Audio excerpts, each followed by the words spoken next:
GoPro is calling the Mission 1 a cinema camera, 8K, 10-bit log, 1-inch sensor, and 200 megabytes per second. But if you're a mountain biker, does any of this even matter?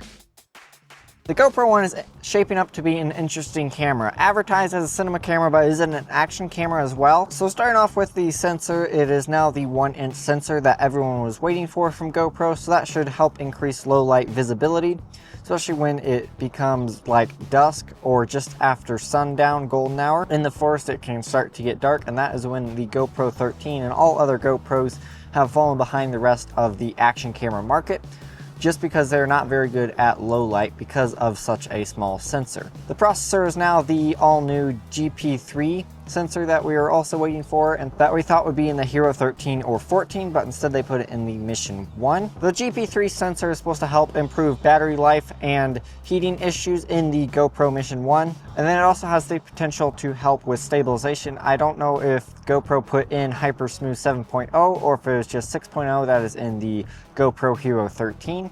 It can now do 8K 30, so 8K at 30 frames per second, which is definitely more than you need for mountain biking. You don't need anything really more than 4K 30. That is what I film all of my videos in, is 4K 30 for all POV. 4K video, it can do 4K 120, which I think is about the same as the GoPro. I think it can also do 4K 120, or maybe it's 4K 60.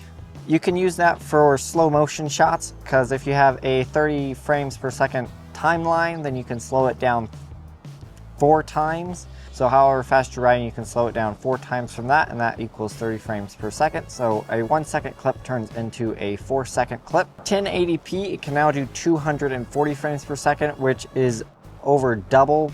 I think it's double what the GoPro Hero 13 can do. So with 1080p 240 frames per second, you can now slow that down to 1 second equals 8 seconds in a 30 frames per second timeline. This is definitely marketed as a cinema camera because of such a high frame rates. You will never really need 240 frames per second unless you're doing ultra slow-mo. Whenever you're doing POV, you don't need anything more than 30 frames per second. It also has 4K 120 open gate, so that means it just records the entire sensor, so that way you can crop vertical or horizontal from the same clip. With the ultra wide lens on the GoPro Hero 13, that is what I do. I record a 1x1 square and then crop it out for horizontal and then up for shorts. So that way I can have long form and short form all from the same video and don't have to ride anything twice. It is very convenient and very helpful. It now has the dynamic range, which of 14 stops at the sensor, which is a big upgrade compared to the Hero 13. The GoPro Hero 13 only has 13 dynamic stops of range. The extra stop is going to help when you go from dark to light, especially in the forest, where there's dark trail and then it's got some light spots on it. So it should help it be a little bit more seamless, and then the camera's not going to have to try to overexpose or underexpose, and it should try to help figure that out quicker and have a better looking footage overall. If you're enjoying this video so far, I'd really appreciate if you hit the like button and subscribe while you're down there, and comment below what you think about the new GoPro Mission 1. I'd really appreciate it. I already briefly mentioned it, but the low light is supposed to be much better with the 1-inch sensor and quad Bayer 12 megapixel mode with larger fused pixels. It's supposed to help with low light quite a bit better, and it's supposed to be remarkable at low light, which is a big upgrade and hopefully brings GoPro back up to the game compared to DJI and Insta360, because they were very good at low light, or at least they're a lot better than the GoPros that were made to date. The battery is now upgraded with the Enduro 2 batteries at 2150 milliamp hours compared to 1950 on the GoPro Hero 13. But the good news is, unlike changing the batteries with the Hero 13, where you can no longer use the old batteries from older generations of the GoPro, you can now use Hero 13 batteries with the GoPro Mission 1, which is a pretty big sigh of relief for all of us who have bought extra batteries. So now if we get the Mission 1, we can put in our Enduro 1 batteries that we got for the Hero 13, and now we just have a little bit lower performance overall in the Mission 1, just a little bit shorter battery life, but that is a price I'm willing to pay to keep my batteries and not have to buy new ones. I don't know if you can use the Enduro 2 batteries with the GoPro Hero 13, but if it's cross compatible, I would assume that it probably works with the GoPro Hero 13. The upgraded battery and the GP3 processor now helps with battery life, where you can go up to like 5 hours in 1080p and 3+ hours in 4K 30, which is a pretty big upgrade, I think, compared to the Hero 13. You can get about 1.5 or 2 hours in 4K 30 with the GoPro Hero 13. The Mission 1 is also waterproof, even though it is advertised as a cinema camera, up to 20 meters or 66 feet. So if you are going through a creek, you don't have to worry about your camera getting damaged, just like the other Heroes lineup. It now has 4 mics compared to the GoPro Hero 13 with 3 mics, so we'll have to see if wind reduction is much better on the GoPro Mission 1, or if you still need the furry things to block out the wind noise on the GoPro Hero 13. That is what I did to mine, and the audio is dialed, and I really like the way that it sounds. There is no wind noise in there whatsoever. It now has Bluetooth audio compared to the GoPro 13, where the Bluetooth audio did not really work. I'm pretty sure you needed a media mod.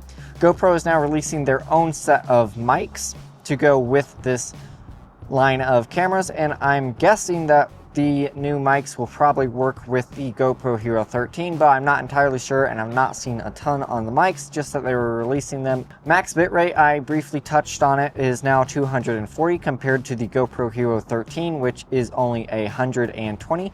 So now it is double the megabytes per second that the GoPro Hero 13 had, so that should help with tree foliage at speed and make your image look a little bit crisper than the GoPro Hero 13. It also means bigger files now that the bitrate is doubled, but as long as you have a big memory card, you should be pretty good. Photos, it can now do 50 megabytes raw and super photo, so that is good for thumbnail shots if you're like me and you are a content creator, or if you just are out and about on your ride and you want to get a picture of your buddies or a nice view that you happen to stumble upon.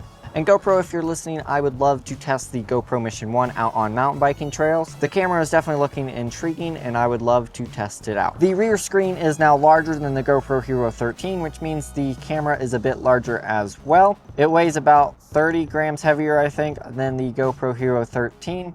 So I'm intrigued to see on the chest mount if it is big enough to notice a difference, or if you'll just get used to it over time. The buttons are now raised, so if you have full finger gloves or have had a hard time pushing the buttons before, they are now raised, so that way they're a lot easier to find.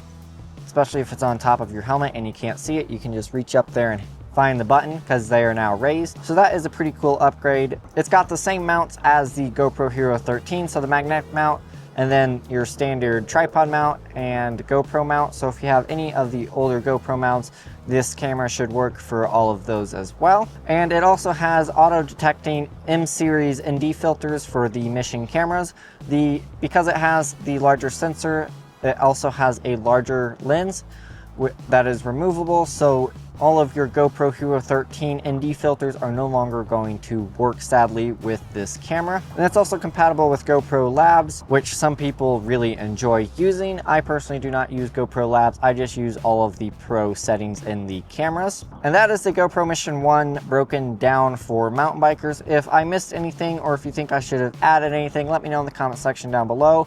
And tell me what you think of the GoPro Mission 1, if you're gonna buy it, if this video helped you buy it, or if you're just gonna pass and wait for the next GoPro. I also have a poll that I will link in the video description down below if you want to vote on what you think about the GoPro Mission 1. Go and check out this video right here because YouTube thinks it is the best one for you. And until next time, don't forget to find your epic.